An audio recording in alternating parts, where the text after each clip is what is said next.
Student, आज हम बात करेंगे ह्यूमन नर्वस सिस्टम की। और यहाँ पर मेरे कोशिश होगी कि मैं आपको इसको जो है वो फेडरल बोर्ड की जो बायोलॉजी की बुक है और जो केपी के बोर्ड की बायोलॉजी की बुक है, इन दोनों में ही से जो है वो ह्यूमन नर्वस सिस्टम को, इन दोनों में जो पॉइंट्स दिए हुए हैं उनको जो है मैं क्या करूँ, एक्सप्लेन करूँ आपको। तो चलें स्टार्ट करते हैं ह्यूमन नर्वस सिस्टम। तो देखें, जब हम ह्यूमन नर्वस सिस्टम की बात करते हैं तो हमें पता है कि ह्यूमन नर्वस सिस्टम जो है इसको हम टू पार्ट्स में डिवाइड कर सकते हैं। We can divide human nervous system into two parts. One is central nervous system.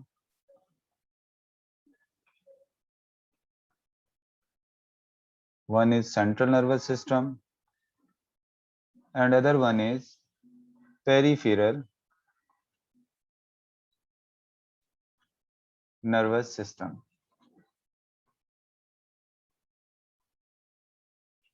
Human nervous system can be divided into two parts.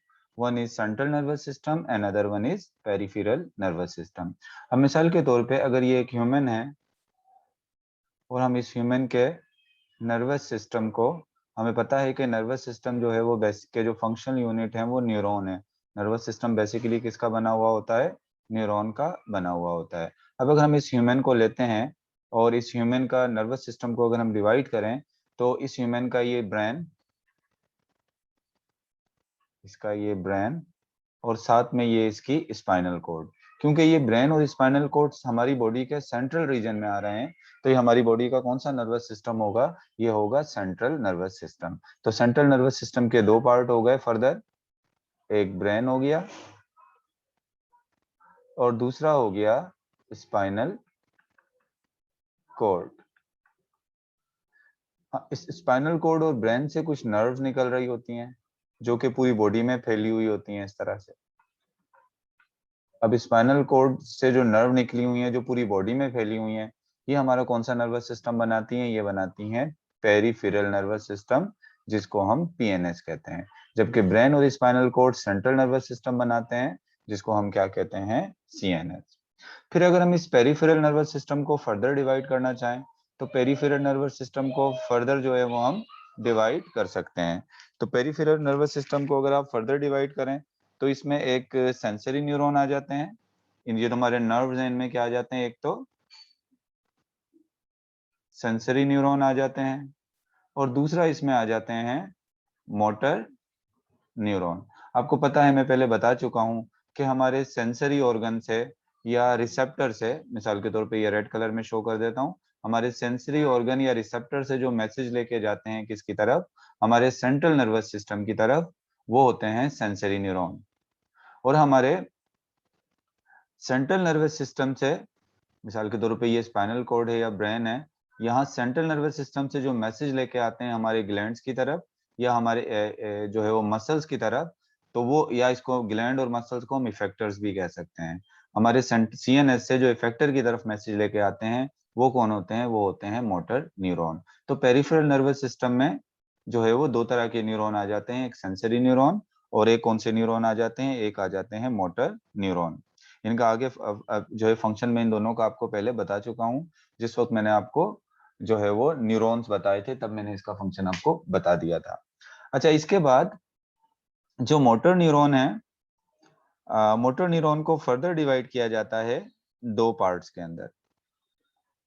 Motor neuron दो किस्म का जो है वो नर्वस सिस्टम बनाते हैं, एक सोमैटिक नर्वस सिस्टम और दूसरा होता है ऑटोनॉमिक नर्वस सिस्टम। अब देखो, सोमैटिक नर्वस सिस्टम क्या है? मिसाल के तौर पे ये मोटर न्यूरॉन है और ये मोटर न्यूरॉन मैसेज कहाँ लेकर आ रहा है? मोटर न्यूरॉन हमारे मसल्स की तरफ में, स्केलेटल मसल्स की तरफ मैसेज लेकर आ रहा है। मोटर न्यूरॉन कहाँ मैसेज लेके जाए? हमारे जब स्केलेटल मसल्स की तरफ। और आपको पता है कि हमारे जो स्केलेटल मसल्स होते हैं वो वॉलेंट्री हैं, उनका कंट्रोल क्या है? वॉलेंट्री है। तो हमारे जो वॉलेंट्री कंट्रोल होता है, जिस तरह स्केलेटल मसल्स हैं, इनकी तरफ जो मोटर न्यूरॉन मैसेज लेकर आ रहे होते हैं उनको हम क्या, वो कौन सा नर्वस सिस्टम बनाते हैं? वो बनाते हैं सोमैटिक नर्वस सिस्टम। यानी वो पेरिफेरल नर्वस सिस्टम का जो पार्ट होगा वो क्या कहलाएगा? Somatic nervous system. और हमारे वो मोटर न्यूरॉन जो हमारे स्मूथ मसल्स की तरफ मैसेज लेके जाएंगे। आपको पता है कि हमारी एलिमेंट्री कैनाल स्मूथ मसल्स की बनी होती है। इसके अलावा हमारा जो बहुत दूसरा विसरा जो है, हमारी ब्लड वेसल्स जो है वो किसकी बनी होती हैं, स्मूथ मसल्स की बनी होती हैं। तो उनकी तरफ जो मैसेज लेकर आ रहे होते हैं मोटर न्यूरॉन, उनको हम क्या, वो जो है वो कौन सा नर्वस सिस्टम बनाते हैं, वो ऑटोनोमिक नर्वस सिस्टम बनाते हैं। और ऑटोनोमिक नर्वस सिस्टम जो है ये इनवॉलेंट्री कंट्रोल होता है इसका। आपको पता है हमारे स्मूथ मसल्स इनवॉलेंट्री हैं। इसको हमने आगे मजीद फर्दर जो है, जब मैं पेरिफेरल नर्वस सिस्टम डिटेल में बताऊंगा तो इसको मजीद डिस्कस करूंगा। इसके अलावा ऑटोनोमिक नर्वस सिस्टम में भी को भी फर्दर दो टाइप में डिवाइड किया है। एक होता है सिंपैथेटिक और एक है पैरासिम्पैथेटिक। जब हम बहुत इमरजेंसी सिचुएशन में होते हैं, एंजाइटी की सिचुएशन में अंदर होते हैं, तो उस वक्त हमारे पास सिंपैथेटिक नर्वस सिस्टम काम करता है, फाइट और फ्लाइट। जबकि जब हम रेस्ट की हालत में होते हैं तो उस वक्त पैरासिम्पैथेटिक नर्वस सिस्टम हमारे पास काम कर रहा होता है। इस पेरिफेरल नर्वस सिस्टम को तो हमने बाद में डिस्कस करना है, लेकिन पहले हम स्टार्ट करते हैं किससे, पहले हम जो है वो कवर करेंगे सेंट्रल नर्वस सिस्टम। पहले हम सेंट्रल नर्वस सिस्टम के बारे में पढ़ेंगे, उसके बाद पढ़ेंगे किसके बारे में, पेरिफेरल नर्वस सिस्टम के बारे में। पेरिफेरल नर्वस सिस्टम का जैसे आउटफ्लो यहाँ मैंने चार्ट बनाया हुआ है, इसकी जो है वो सब डिवीजन मैंने सिंपली यहाँ पर आपको बताई है। तो चलें स्टार्ट करते हैं किससे, स्टार्ट कर लेते हैं सेंट्रल नर्वस सिस्टम से। तो ये पहली बात मैं आपको बता चुका हूँ कि सेंट्रल नर्वस सिस्टम जो हमारा है इसको हम क्या कहते हैं, इसको हम CNS भी कहते हैं, मतलब central nervous system. Central nervous system के दो पार्ट हो गए, एक तो ब्रेन और दूसरा क्या हो गया, दूसरा हो गया spinal cord. These are two part of central nervous system. So for example, this is a brain. ये हमारा क्या है, ये हमारा ब्रेन है, और इसके नीचे जो है ये क्या है, ये है स्पाइनल कोड। ये दोनों सेंट्रल नर्वस सिस्टम है। तो चलो सबसे पहले देख लेते हैं कि ब्रेन और स्पाइनल कोड में सिमिलरिटी क्या है, कौन सी ऐसी चीजें हैं जो सिमिलर हैं। तो सबसे पहले जो है वो इनको देख लेते हैं कि ब्रेन और स्पाइनल कोड ये दोनों जो है both are hollow, both are hollow. Both are hollow का मतलब ये है कि जिस तरह ये ब्रेन है, तो आपको ये ब्रेन सॉलिड नहीं होता। मिसाल के तौर पे आप ये नहीं कह सकते हो कि इस ब्रेन के अंदर जो है वो मुकम्मल तौर पर इस तरीके से ये सॉलिड है। ऐसा नहीं होता कि ब्रेन ऐसे बिल्कुल क्या हो, सॉलिड है। ऐसे सॉलिड बिल्कुल नहीं होता। ब्रेन के अंदर कुछ कैविटीज होती हैं, ब्रेन के अंदर क्या होती हैं, कुछ कैविटीज होती हैं ऐसे, ये ऐसे वेंट्रिकल कहते हैं, इस तरह क्या होती हैं, कुछ ये कैविटीज होती हैं। तो इसका मतलब इसके अंदर कैविटीज हैं। तो ये क्या है, ब्रेन जो है वो सॉलिड नहीं है, ये क्या है, ये होलो है, अंदर से खोखला है मतलब। इसी तरीके से अगर हम बात करें इसकी स्पाइनल कॉर्ड की, तो स्पाइनल कॉर्ड भी ऐसे मुकम्मल तौर पर जो है वो क्या, सॉलिड नहीं है। ये स्पाइनल कॉर्ड जो है ये भी मुकम्मल तौर पर ऐसे सॉलिड नहीं है। इसके सेंटर के अंदर भी एक होलो कैविटी होती है, ऐसे बीच में इसके भी एक होलो कैविटी होती है जिसको मैं ब्लू कलर से शो कर रहा हूँ। तो अब हम कह सकते हैं कि ब्रेन और स्पाइनल कोड दोनों क्या होते हैं, एक बात आपने याद रखनी है कि दोनों जो है वो क्या होते हैं, दोनों होलो जो है वो होते हैं। इसके अलावा एक और जो दोनों में कॉमन चीज है वो ये है कि दोनों ही ब्रेन और स्पाइनल कोड क्या है, कोऑर्डिनेटिंग कोऑर्डिनेटिंग सेंटर है। लेकिन याद रखिए, but brain involve more in coordination than spinal cord. लेकिन याद रखना है कि brain is involve more in coordination than spinal cord. मतलब दोनों ही कोऑर्डिनेशन का काम करते हैं। मिसाल के तौर पे जब आप चल रहे होते हो तो आपकी बॉडी के पार्ट एक दूसरे से कोऑर्डिनेट कर रहे हैं। इस तरीके से आपके हमारे बॉडी के अंदर जो डिफरेंट सिस्टम है, मुख्तलिफ ग्लैंड्स हैं और बॉडी के डिफरेंट सिस्टम है, वो भी एक दूसरे से क्या कर रहे हैं, कोऑर्डिनेट कर रहे हैं। मतलब एक कोऑर्डिनेशन के साथ हमारी पूरी बॉडी के ऑर्गन्स जो हैं वो क्या कर रहे हैं, काम कर रहे हैं। इसका मतलब मैं अगर आपसे बोल रहा हूँ इस वक्त, तो मेरे बॉडी के बहुत सारे पार्ट इस वक्त क्या कर रहे हैं, आपस में कोऑर्डिनेट कर रहे हैं। ब्रेन, मेरी जुबान, मेरी वोकल कॉर्ड, ये सब चीजें आपस में क्या कर रही हैं, कोऑर्डिनेट कर रही हैं। तो हमारी बॉडी के अंदर ये जो कोऑर्डिनेशन सेंटर है, यानी जो कोऑर्डिनेशन का जो सेंटर है वो क्या है, ब्रेन और स्पाइनल कोड। वैसे मेन जो कोऑर्डिनेटिंग सेंटर है वो ब्रेन है। कुछ हमारी बॉडी की कोऑर्डिनेशन ऐसी है जो स्पाइनल कोड से भी कंट्रोल होती हैं। लेकिन अगर हम बात करें कि ब्रेन इज इन्वॉल्व इन मोर, लेकिन ज्यादा जो कोऑर्डिनेशन में इन्वॉल्व होता है वो कौन इन्वॉल्व होता है, वो ब्रेन जो है वो इन्वॉल्व होता है। अच्छा, अगर स्पाइनल कोड की बात करें तो स्पाइनल कोड क्या कर रही है, हमारा जो पेरिफेरल नर्वस सिस्टम है, ये पीएनएस, हमारे पीएनएस को जो ब्रेन के साथ कनेक्ट कर रही है, यानी बहुत सारे मैसेज ऐसे डायरेक्ट ब्रेन की तरफ तो नहीं जा रहे, पहले हमारा मैसेज किस में जाएगा, स्पाइनल कोड में, फिर स्पाइनल कोड से जो है वो मैसेज कहाँ से कहाँ पर जाता है, स्पाइनल कोड से फिर हमारा मैसेज कहाँ पर जाता है, ब्रेन की तरफ जो है वो जाता है। तो हम कह सकते हैं कि spinal cord is a link between PNS and brain brain यानी स्पाइनल कोड क्या है, ये लिंक है, link between PNS and brain.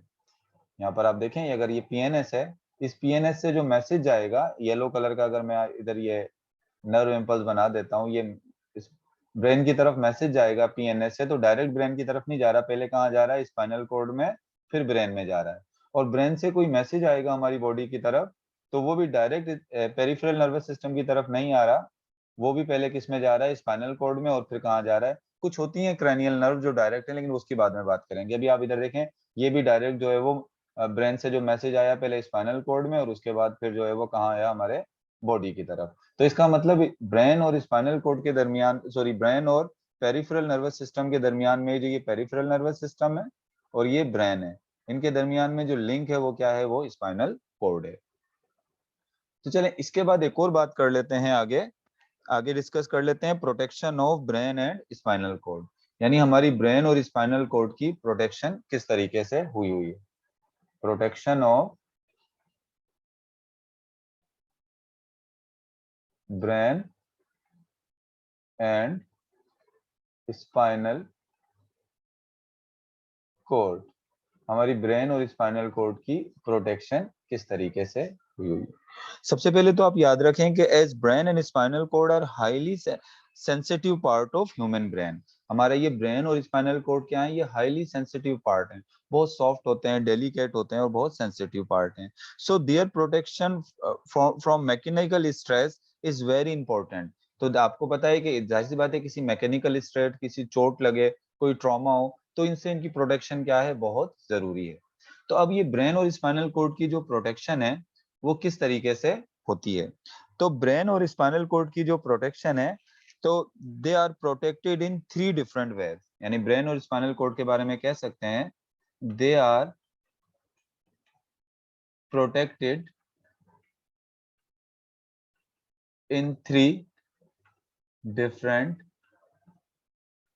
Veg, 3 तरीके से हमारे ब्रेन और स्पाइनल कोड जो है वो प्रोटेक्टेड होते हैं। ये 3 तरीके कौन कौन से हैं, सबसे पहला तो हमारा स्केलेटन होता है जो इनको प्रोटेक्ट करता है, एक स्केलेटन हो गया, पहला पार्ट क्या हो गया, स्केलेटन हो गया। दूसरा जो प्रोटेक्टिव पार्ट है वो है मेनिंजेस, दूसरी प्रोटेक्शन प्रोवाइड कर रहा है मेनिंजेस। इसके अलावा और जो प्रोटेक्शन प्रोवाइड कर रहा है मेनिंजेस के अलावा, वो है सेरिब्रो स्पाइनल फ्लूइड, जिसको हम CSF भी कहते हैं। ये 3 चीजें ऐसी हैं जो हमें हमारे जो ब्रेन और स्पाइनल कोड है उसको क्या प्रोवाइड कर रही हैं, उसको प्रोटेक्शन जो है वो प्रोवाइड कर रही हैं। तो चलें सबसे पहले हम देख लेते हैं किसका, स्केलेटन, कि ये स्केलेटन कैसे हमारे जो है वो ब्रेन या स्पाइनल कोड को प्रोटेक्शन प्रोवाइड कर रहा है। तो चलें अगर बात करें स्केलेटन की, तो एक हमारे स्केलेटन का पार्ट है जिसको हम कहते हैं क्रेनियम, एक हमारे स्केलेटन का पार्ट है जिसको हम क्या कह रहे हैं, जिसको हम कह रहे हैं क्रेनियम। और क्रेनियम बेसिकली हमारे स्केलेटन का कौन सा हिस्सा है, जिसका पार्ट है, cranium is a part of skull, cranium is a part of skull. Cranium is basically a part of skull that cover brain, that cover brain. मिसाल के तौर पे अगर ये हमारा ब्रेन है,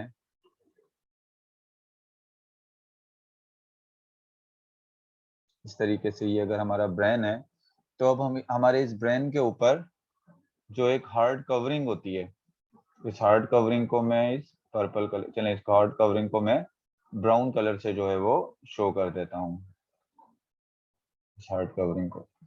तो ये जो हार्ड कवरिंग है, जिससे हमारा ब्रेन जो है वो कवर हुआ है, ये हार्ड, ये प्रोटेक्टिव।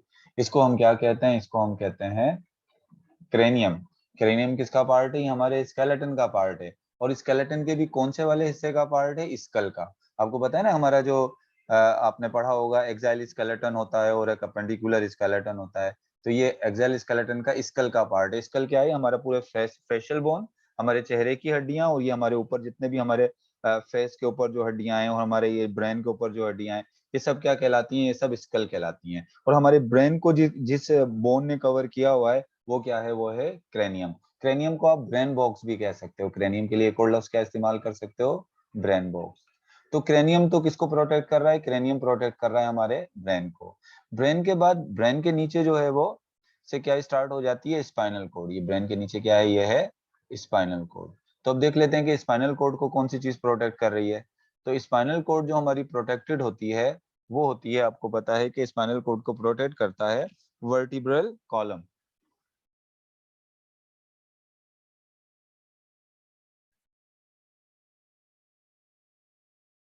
इनक्लोज स्पाइनल कोड, ये इनक्लोज किसको करता है, ये इनक्लोज करता है स्पाइनल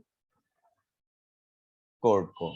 अब आपको पता है कि हमारे जो स्पाइनल कोड है उसके चारों तरफ जो है वो इस तरीके की बोन्स होती हैं। टोटल कितनी होती हैं, 33 वर्टिब्रे होती हैं। कितनी वर्टिब्रे होती हैं, 33। ये एक हो गई, ये दूसरी हो गई, ऐसे 33 वर्टिब्रे होती हैं। और ये 33 वर्टिब्रे मिलाकर क्या कहलाती हैं, ये बनाती हैं वर्टिब्रल कॉलम। और वर्टिब्रल कॉलम ने किसको प्रोटेक्ट किया हुआ होता है, वर्टिब्रल कॉलम ने प्रोटेक्ट किया हुआ होता है हमारी स्पाइनल कोड को। तो basically vertebral column is a covering of spinal cord and cranium is a covering of brain. तो ये बात हो गई हमारा स्केलेटन किस तरीके से हमारे नर्वस सिस्टम को प्रोटेक्ट करने में हेल्प कर रहा है। तो ये हमने किसको डिस्कस कर लिया है, हमने डिस्कस कर लिया स्केलेटन को। स्केलेटन के बाद हम आ जाते हैं किसकी तरफ, हम आ जाते हैं स्केलेटन के बाद मेनिंजिस की तरफ, कि ये बेसिकली मेनिंजिस क्या है।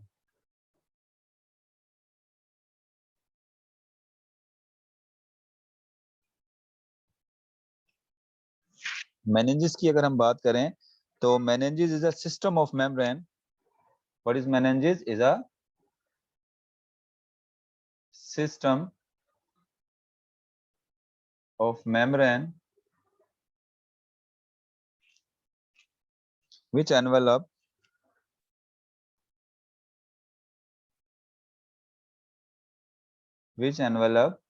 central nervous system, या जिसको आप CNS भी कह सकते हो। मेनिंजिस बेसिकली क्या है, ये एज सिस्टम ऑफ मेम्ब्रेन, ये झिल्लियों का या मेम्ब्रेन का एक सिस्टम है जो कि हमारे सेंट्रल नर्वस सिस्टम को क्या करता है, एनवलप यानी उसको कवर किया हुआ होता है। मिसाल के तौर पे यहाँ जिस तरह मैंने आपको बताया कि ये क्रेनियम है। अब इस क्रेनियम के नीचे, मतलब अगर आप क्रेनियम को हटाओगे, स्केलेटन को हटाओगे, तो इस स्केलेटन के नीचे, मैं इसको डिफरेंट कलर से जो है वो शो कर देता हूँ। इस स्केलेटन के नीचे कुछ क्या होती हैं, इस तरह की कुछ जो है वो मेम्ब्रेन होती हैं। चलिए इस मेम्ब्रेन को तीन मेम्ब्रेन होती हैं। एक मेम्ब्रेन को मैं रेड कलर से शो कर रहा हूँ, जो किसके साथ अटैच हुई हुई है, जो अटैच हुई हुई है किसके साथ, क्रेनियम के साथ। और यहाँ पर अटैच हुई है किसके साथ, वर्टिब्रल कॉलम के साथ। ये एक मेम्ब्रेन हो गई। इसी तरीके से एक दूसरी मेम्ब्रेन में यहाँ पर शो कर देता हूँ। दूसरी मेम्ब्रेन को मैं ग्रीन कलर से शो कर रहा हूँ। ये एक दूसरी मेम्ब्रेन हो गई। और एक तीसरी भी मेम्ब्रेन है जिसको मैं जो है वो किस कलर से शो कर रहा हूँ, जिसको मैं पर्पल कलर से शो कर रहा हूँ। ये जो बिल्कुल ब्रेन के साथ साथ है, जिसने ब्रेन को कवर किया हुआ है, जो बिल्कुल ब्रेन के साथ अटैच है, ब्रेन को कवर किया हुआ है, और जो स्पाइनल कोड के बिल्कुल क्या है, साथ साथ अटैच है। तो बेसिकली क्या हो गया मेनिंजिस, मेनिंजिस आप किसको कह रहे हो, meninges is a system of membrane. देखें ये मेम्ब्रेन का सिस्टम है, ये तीन मेम्ब्रेन हो गई ना, इन तीनों मेम्ब्रेन के, ये रेड, ग्रीन और ये पर्पल, ये तीन मेम्ब्रेन का जो सिस्टम है, इसको हम क्या कह रहे हैं, इसको हम कह रहे हैं मेनिंजिस।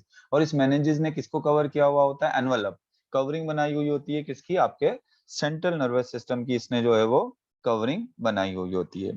अच्छा, अब अगर हम इसकी बात करें कि मेनिंजिस जो होती हैं, basically meninges consist of three layer. Meninges की कितनी लेयर होती हैं, इट कंसिस्ट ऑफ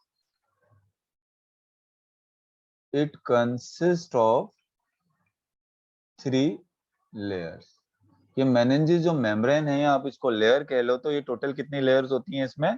टोटल जो है वो इसमें 3 जो है वो लेयर्स होती हैं।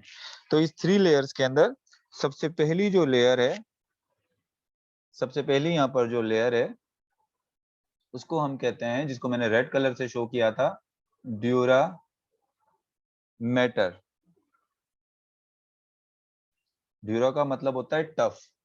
तो ये जो पहली वाली जो कवरिंग आपको नजर आ रही है, जो स्केलेटन के साथ अटैच है, ये थोड़ी टफ होती है, तो इस वजह से इसको हम क्या कहते हैं? इसको हम कहते हैं ड्यूरा मैटर। अब आप देख सकते हो ये सबसे स्केलेटन के बिल्कुल नीचे क्रेनियम और वर्टिब्रल कॉलम के आपको बिल्कुल जो नीचे नजर आ रही है रेड कलर की मेनिनजेस, इसको हम क्या कहेंगे? इसको हम कहेंगे, ये रेड कलर की जो है ये है ड्यूरा मैटर।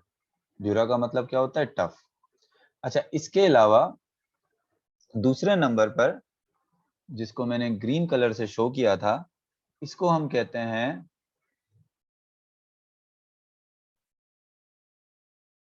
एराक्नोइड मैटर। एराक्नोइड आपको पता है मकड़ी को कहा जाता है, टेक्निकल नेम है मकड़ी का जो है।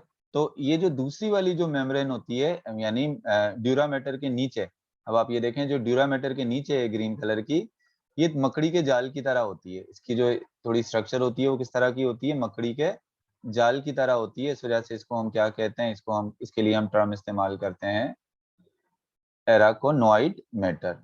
और तीसरी जो लेयर है जिसको मैंने पर्पल कलर से शो किया था, जो हमारे ब्रेन और स्पाइनल कोड के बिल्कुल साथ होती है, जो नेक्स्ट टू नर्वस सिस्टम, यानी नर्वस सिस्टम इसके बाद स्टार्ट होता है, के साथ ही है, इसको हम कहेंगे पिया मैटर। पिया का मतलब क्या होता है? ये सॉफ्ट होती है, थोड़ी डेलिकेट होती है, तो इसको कहेंगे पिया मैटर।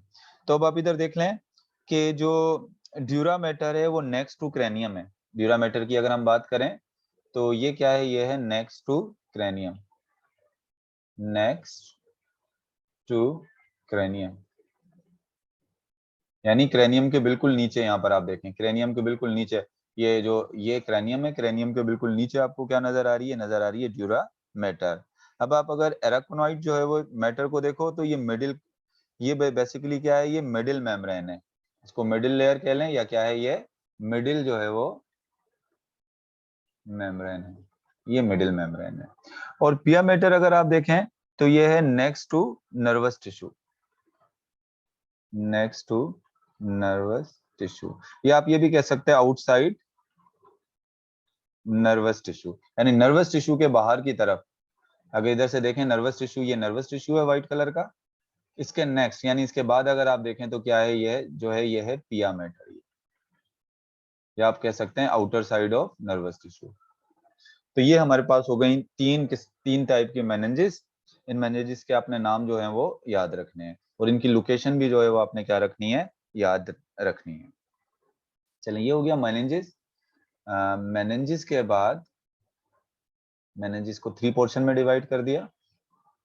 ड्यूरा, इसके अलावा ड्यूरा मैटर, दूसरा एराक्नोइड, और तीसरा जो है पिया मैटर। और स्केलेटन में 2 चीजें हो गई जो हमारे सेंट्रल नर्वस सिस्टम को प्रोटेक्ट कर रही हैं, क्रेनियम, और दूसरा क्या हो गया? दूसरा हो गया वर्टिब्रल कॉलम। अब बच गया है सेरिब्रो स्पाइनल फ्लूइड। तो चलें अब बात कर लेते हैं किसकी? सेरिब्रो स्पाइनल फ्लूइड की जो है वो बात कर लेते हैं। तो ये जो सेरिब्रो स्पाइनल फ्लूइड है,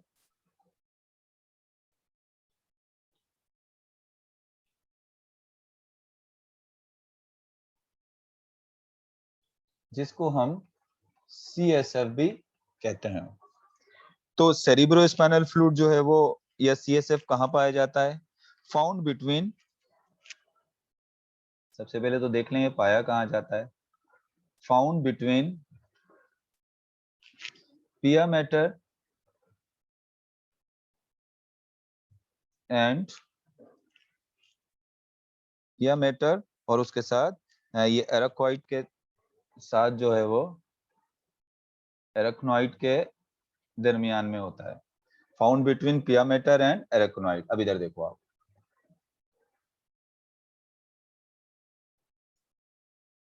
मैं इसको एक दफा फिर यहाँ ड्रा कर देता हूँ।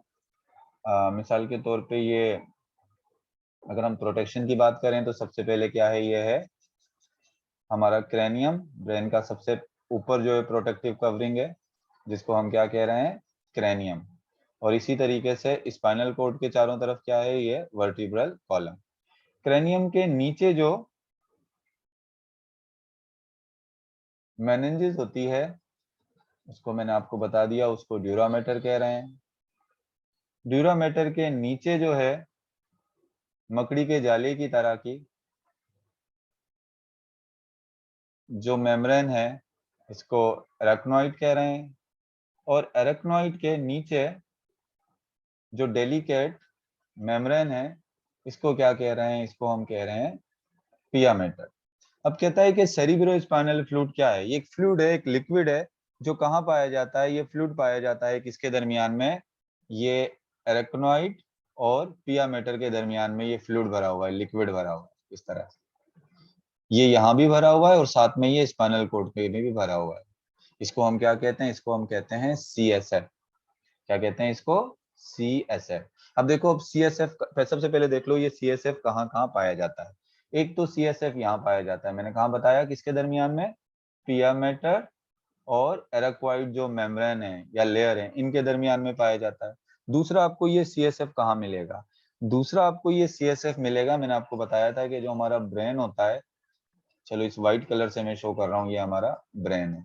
अब मैंने आपको बताया था कि हमारा ब्रेन सॉलिड नहीं होता, इसमें कैविटीज होती हैं, और उन कैविटीज में भी क्या भरा हुआ होता है, उन कैविटीज के अंदर भी ये CSF यानी सेरिब्रोस्पाइनल फ्लूइड भरा हुआ होता है।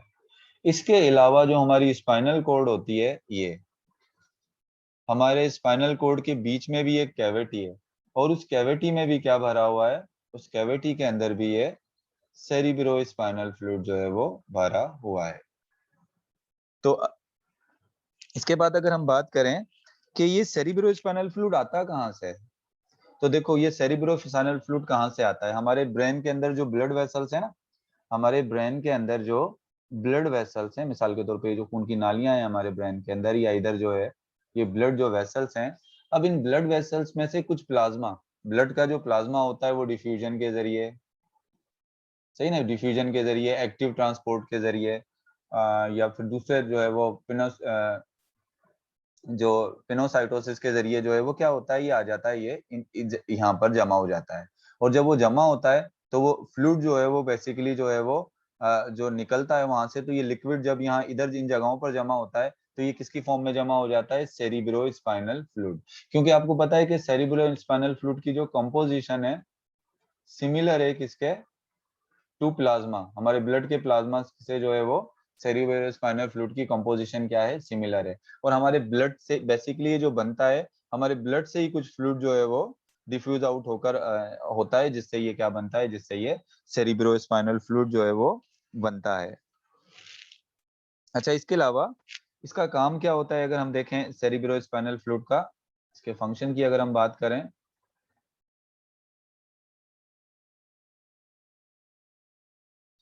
तो ये basically help to cushion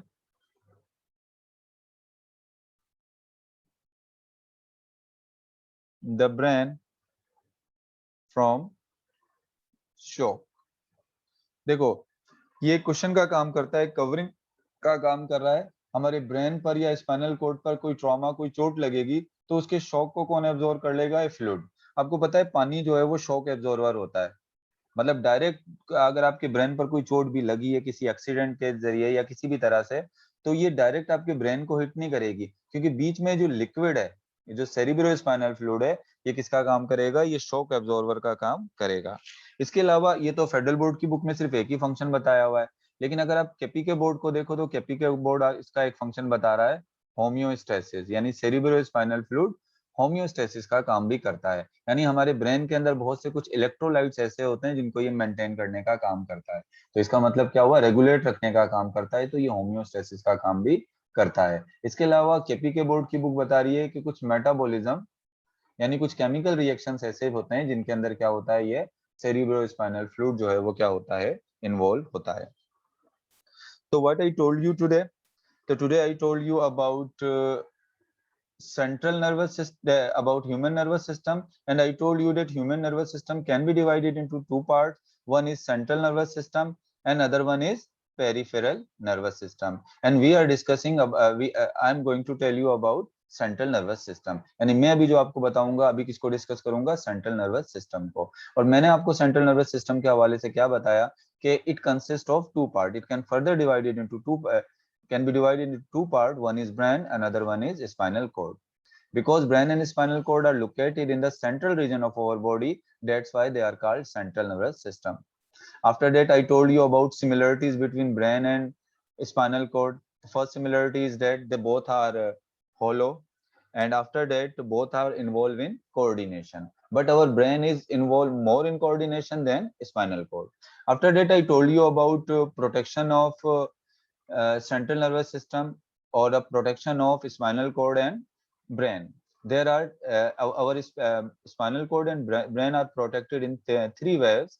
One is skeleton, second one is meninges, and third one is cerebrospinal fluid. First of all, I told you about skeleton. The cranium which is called brain box, help in the protection of brain, and vertebral column help in the protection of spinal cord. After that, I told you that inside cranium or inside vertebral column, there are certain layers which form envelopes, which form covering around our brain and spinal cord. These envelope or these membrane or these layers are called meninges. These layers are further divided into three types. One is dura mater, this is tough layer. Second one is arachnoid, which is just like a spider web, and third one is pia mater, which is delicate. And I also told you about the location of these three layers. Now this dura mater is located just next to cranium or vertebral column, and arachnoid is located just next to dura mater, and pia mater is found outside the nervous tissue, means outside the brain and spinal cord. After that, the third protection is cerebrospinal fluid, and I told you that as I told you that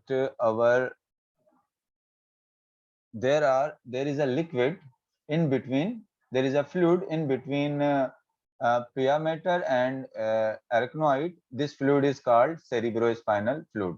From where this cerebrospinal fluid will come? The cerebrospinal fluid will come from our blood, as the composition of our blood plasma and cerebrospinal fluid is same.